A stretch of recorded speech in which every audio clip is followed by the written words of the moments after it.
안녕하십니까. 이어서 경남 뉴스입니다.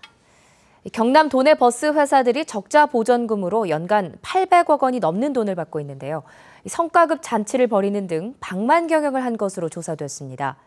보조금을 계속 지급하는 게 맞는지 경상남도가 칼을 빼들었습니다. 천연수 기자입니다. A버스 회사는 지난해 전속기사 60명에게 1,500만 원씩 9억 원을 성과금으로 지급했습니다. 이 회사는 모든 노선이 적자라며 재정지원금 30억 원을 받았습니다. 적자가 난다면서도 지원금의 약 3분의 1을 성과금으로 준 것입니다. 이런 부분들은 저희가 합당한 운송 원가로 인정하기 어려워서 이번 표준 원가 산정 시에 원가를 불인정 처리했습니다. B 회사의 평균 인건비는 5,100만 원, 비슷한 규모의 다른 회사보다 46%나 많습니다. 재정지원금은 1억 4천만 원을 받았습니다. C 회사는 주주 12명을 사회이사로 등재해 연간 2억 원을 월급으로 줬습니다. 이 회사가 받은 지원금은 6억 원입니다. 각각 다른 군 지역을 운행하는 D사와 E사, 버스 노선 수와 양 지역의 인구가 비슷하지만 수익금은 2배 이상 차이 납니다. F회사는 현금 요금을 회사 대표와 가족만 셌습니다. 수익금이 정확했는지 불투명합니다. 5개 버스 회사는 각종 보조금 55억 원을 수입해서 뺐습니다. 적자폭은 이만큼 커집니다. 경남 45개 시내 시외버스 회사를 조사한 결과입니다.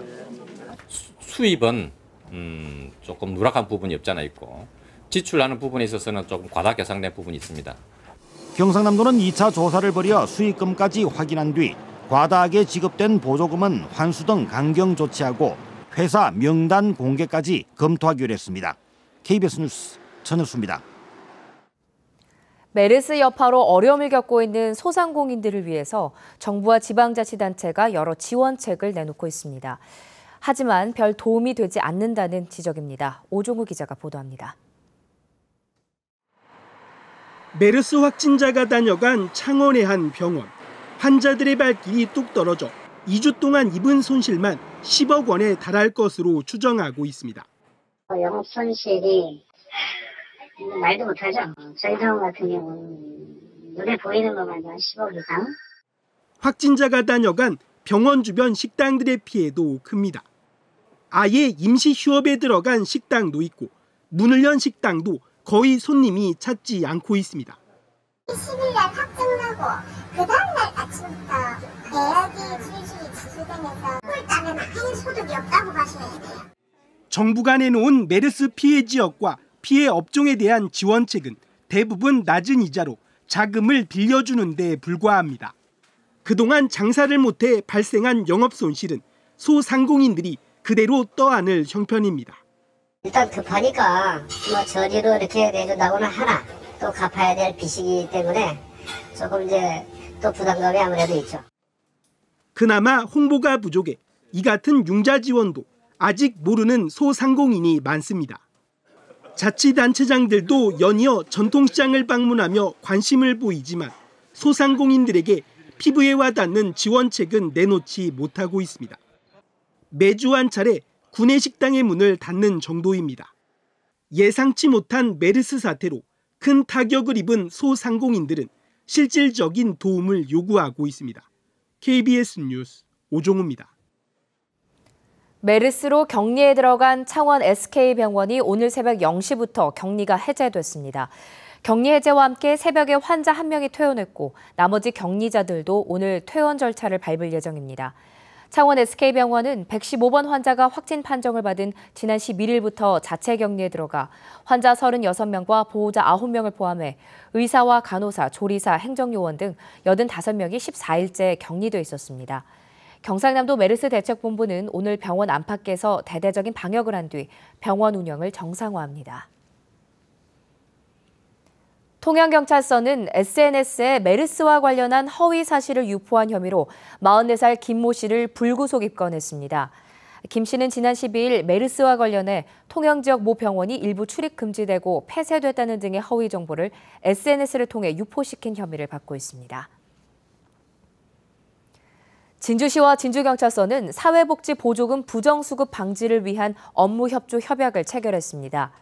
협약 주요 내용은 보조금 부정수급 차단을 위한 정보 교류와 부정수급 신고센터 설치, 조사 전담 인력 배치 등입니다.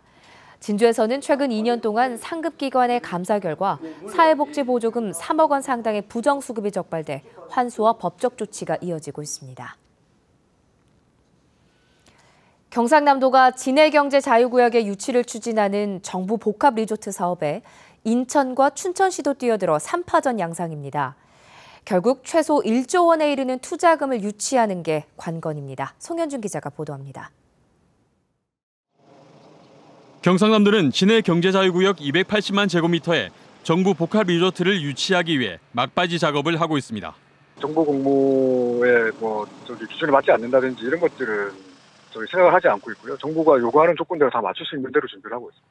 당초 10개가 넘는 지방자치단체가 지원 의사를 밝혔지만 최소 1조 원의 투자자를 구하지 못해 대다수가 포기한 것으로 알려졌습니다. 결국 8곳의 투자자를 유치한 인천시와 강원 춘천시, 경남도가 경쟁을 펼칠 것으로 보입니다.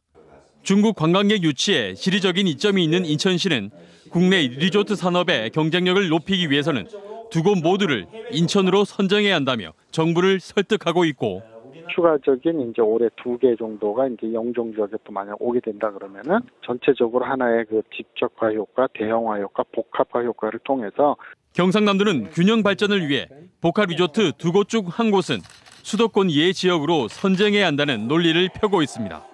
일단 정부는 믿을 수 있는 투자자인지를 먼저 따져보겠다는 입장. 얼마나 어떤 지역에 어떤 투자들이 투자 수요를 가지고 있나를 확인하기 위한 절차고요. 어느 정도의 수준을 갖추고 있는지 이런 부분을 보겠다는 겁니다. 예. 정부는 이달 말까지 기획안을 접수받아 심사한 뒤 오는 11월까지 계획안을 제출받아 최종 사업자 2곳을 선정합니다. KBS 뉴스 송현준입니다.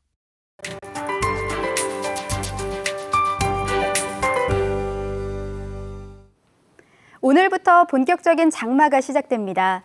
장마 전선이 점차 북상하면서 서부 남해안을 시작으로 오후에는 경남 모든 지역에 비가 내리겠습니다. 이번 비의 고비는 오늘 밤부터 내일 아침 사이가 되겠습니다. 특히 남해안 지역으론 돌풍을 동반한 시간당 20mm 이상의 강한 비가 내리겠습니다. 비 피해 입지 않도록 장마 대비 철저히 하셔야겠습니다. 앞으로의 장마 전망 살펴보면 내일 낮에는 대부분 비가 그치겠습니다. 이후 주말 동안은 장마 전선이 남해상으로 물러났다 다음 주 초반 다시 북상하겠습니다. 현재 장마 전선은 남부지방으로 다가오고 있습니다. 따라서 오후에는 경남 모든 지역으로 비가 내릴 것으로 예상됩니다. 오늘 비가 내리면서 아침과 낮 기온 모두 내림세를 보이고 있습니다. 창원의 아침 기온이 18.7도로 어제와 비슷하거나 조금 낮게 시작합니다. 한낮 기온은 창원이 25도, 밀양이 27도로 어제보다 2, 3도가량 낮겠습니다. 서부 지역도 비가 내리면서 낮 동안 선선한 날씨가 이어지겠습니다. 또 남해안 지역으로는 시간당 20mm 이상의 강한 폭우가 쏟아지는 곳이 있으니까요. 비 피해 입지 않도록 대비를 철저하게 하셔야겠습니다. 오늘 남해상을 중심으로 돌풍을 동반한 천둥, 번개가 치는 곳이 있겠습니다. 항해나 조업하는 선박은 안전운항 하시기 바랍니다. 오늘 내리는 비는 내일 낮에 대부분 그치겠습니다. 이후 주말 동안 장마 전선은 잠시 주춤했다 화요일쯤 다시 비가 내리겠습니다. 기상정보였습니다. 경남은행이 메르스 여파에 따른 지역경제 활성화를 위해 매월 마지막 주 수요일을 구내식당 휴무일로 지정해 운영합니다. 산림조합 중앙회가 주관하는 대한민국 산림문화박람회가 오늘 10월 산청에서 열립니다. 경남 창조경제혁신센터가 전국 아이디어 창업경진대회에 참가할 경남 지역 3개 팀을 선정해 집중 지원합니다. 한국농어촌공사가 하동군 금성면에 35억여 원을 투입해 화력발전소 폐열을 재활용하는 첨단 온실을 신축합니다.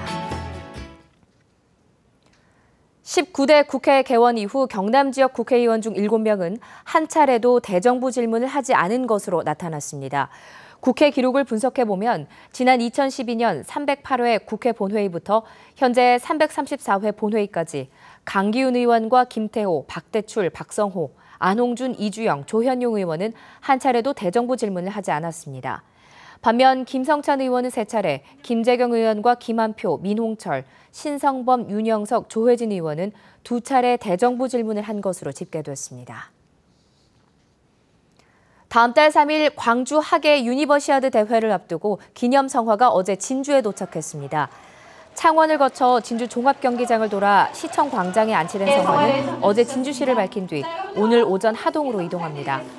광주하계 유니버시아드 대회는 다음 달 3일부터 14일까지 145개 나라 13,000여 명의 선수와 임원이 참여합니다. KBS 뉴스를 마칩니다. 고맙습니다.